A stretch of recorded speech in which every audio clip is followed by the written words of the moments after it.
जय श्री कृष्णा, राधे राधे। आपका बहुत बहुत स्वागत है मेरे चैनल एच के सात्विक मोटिवेशन पे। कार्तिक का बड़ा ही पावन महीना चल रहा है और इसमें बहुत ही महत्वपूर्ण त्यौहार पड़ते हैं, जिसमें गोपाष्टमी भी बहुत एक महत्वपूर्ण त्यौहार है। गोपाष्टमी क्यों मनाई जाती है और गोपाष्टमी 2024 में कब पड़ेगी, आज मैं आपको ये बताऊंगी। इसकी गोपाष्टमी की संपूर्ण जानकारी आपको मैं इस वीडियो में दूंगी। चलिए जानते हैं गोपाष्टमी के बारे में। गोपाष्टमी महोत्सव गोवर्धन पर्वत से जुड़ा है। प्रत्येक वर्ष कार्तिक शुक्ल पक्ष की अष्टमी तिथि को गोपाष्टमी के रूप में मनाया जाता है। यह त्यौहार मथुरा, वृंदावन और अन्य व्रज के क्षेत्रों में प्रसिद्ध त्यौहार है। इस साल गोपाष्टमी 9 नवंबर 2024 शनिवार को मनाई जाएगी। कहा जाता है कार्तिक शुक्ल पक्ष की अष्टमी तिथि से ही भगवान श्री कृष्ण ने गोचारण लीला आरंभ की थी, इसलिए इसे गोपाष्टमी के नाम से जाना जाता है। गोपाष्टमी पर गायों और उनके बछड़ों को सजाया जाता है और उनकी पूजा की जाती है। गाय और बछड़ों की पूजा करने की रस्म महाराष्ट्र में गौवत्स द्वादशी के नाम से जानी जाती है। गौवत्स द्वादशी के समान है। गोपाष्टमी पर पूजन विधि कैसे की जाती है? इस दिन बछड़े सहित गाय का पूजन करने का विधान है। इस दिन प्रातःकाल कर नित्य कर्म से निवृत्त होकर स्नान करते हैं। प्रातःकाल ही गौओं और उनके बछड़ों को भी स्नान कराया जाता है। गौ माता के अंगों में मेहंदी, रोली, हल्दी आदि के चापे लगाए जाते हैं। गायों को सजाया जाता है। प्रातःकाल ही धूप, दीप, पुष्प, अक्षत, रोली, गुड़, जलेबी, वस्त्र और जल से गौ माता की पूजा की जाती है और आरती उतारी जाती है। पूजन के बाद गोग्रास निकाला जाता है और गौ माता की परिक्रमा भी की जाती है। परिक्रमा के बाद गौओं के साथ कुछ दूर तक चला जाता है। कहा जाता है कि गौ की सेवा करना बड़ा ही पुण्यकारी होता है। श्री कृष्ण की गोचारण लीला की एक पौराणिक कथा है।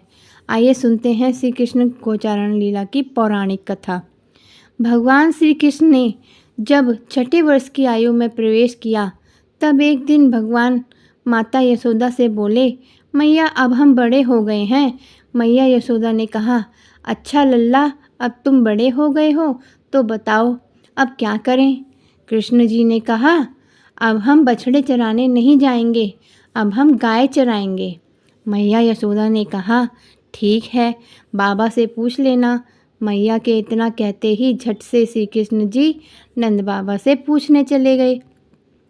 नंद बाबा ने कहा, लाला अभी तुम बहुत छोटे हो, अभी तुम बछड़े ही चराओ। श्री कृष्ण जी ने कहा, बाबा अब मैं बछड़े नहीं गाय ही चराऊँगा। जब भगवान नहीं माने तब बाबा बोले, ठीक है लाल, तुम पंडित जी को बुला लाओ, वह गोचारण का मुहूर्त देखकर बता देंगे। बाबा की बात सुनकर भगवान कृष्ण झट से पंडित जी के पास पहुँचे और बोले, पंडित जी आपको बाबा ने बुलाया है, गोचारण का मुहूर्त देखना है। आप आज ही का मुहूर्त बता देना, मैं आपको बहुत सारा माखन दूंगा। पंडित जी नंद बाबा के पास पहुँचे और बार बार पंचांग देखकर गणना करने लगे। तब नंद बाबा ने पूछा, पंडित जी क्या बात है, आप बार बार क्या गिन रहे हैं? पंडित जी बोले, क्या बताएं नंद बाबा जी, केवल आज का ही मुहूर्त निकल रहा है, इसके बाद तो 1 वर्ष तक कोई मुहूर्त नहीं है। पंडित जी की बात सुनकर नंद बाबा ने भगवान को गोचारण की स्वीकृति दे दी। भगवान जिस समय कोई कार्य करें वही शुभ मुहूर्त बन जाता है। उसी दिन भगवान ने गोचारण आरंभ किया और वह शुभ तिथि कार्तिक मास में शुक्ल पक्ष की अष्टमी तिथि थी। भगवान के गोचारण आरंभ करने के कारण यह तिथि गोपाष्टमी कहलाई।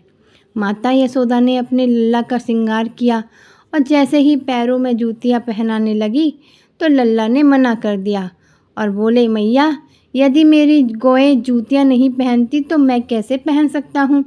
यदि पहना सकती हो तो उन सभी को भी जूतियाँ पहना दो। बता दें, भगवान कृष्ण जब तक वृंदावन में रहे उन्होंने कभी पैरों में जूतियाँ नहीं पहनी। आगे आगे गाय और उनके पीछे बांसुरी बजाते भगवान कृष्ण जी, उनके पीछे बलराम और श्री कृष्ण के यश का गान करते हुए ग्वाल गोपाल चल दिए। इस प्रकार से विहार करते हुए भगवान कृष्ण जी ने उस वन में प्रवेश किया। तब से भगवान की गौचारण लीला का आरंभ हुआ।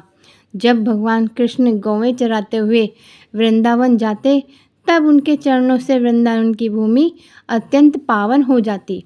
वह वन गौओं के लिए हरी भरी घास से युक्त एवं रंग बिरंगे पुष्पों की खान बन गया था। जय श्री कृष्णा। ये थी कार्तिक मास में पड़ने वाली गोपाष्टमी की कहानी। अगर आप ऐसी और भी जानकारी प्राप्त करना चाहते हैं तो आप मेरे चैनल HK सात्विक मोटिवेशन को सब्सक्राइब करें और आगे शेयर करें, जिससे मैं और भी अच्छी अच्छी जानकारियाँ आपको आगे आने वाले त्योहारों के बारे में दे सकूं। धन्यवाद। जय श्री कृष्णा। राधे राधे।